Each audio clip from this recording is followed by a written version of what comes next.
আপনি বাপ হিসেবে উপযুক্ত বাপ নন, এই জন্য আপনাকে চাচা বলে ডাকা উচিত। আমি নিশ্চিত জানি আপনি বাপ, তারপরে আমার আফসোস বলছে, আমার দুঃখ বলছে আপনার ছেলে আপনাকে চাচা বলে ডাকুক।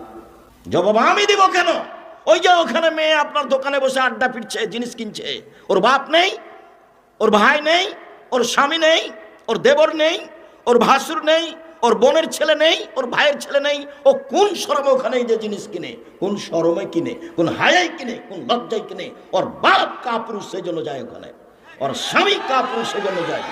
কাপুরুষ স্বামী জাতির অন্যায় করে তাহাজ্জুদ পড়ে জান্নাত কিনতে চান। জান্নাত অত সহজ? প্রত্যেকটা মেয়ে নখ কেটে ছোট করতে পারবে, নখ বড় রাখলো কেন? নখে নেল পালিশ লাগালো কেন? ভুরু তুলে চিকন করলো কেন? মাথার সামনের চুল ছোট করলো কেন? পুরুষের পোশাক শার্ট প্যান্ট পরেও বাজারে যায় কেন?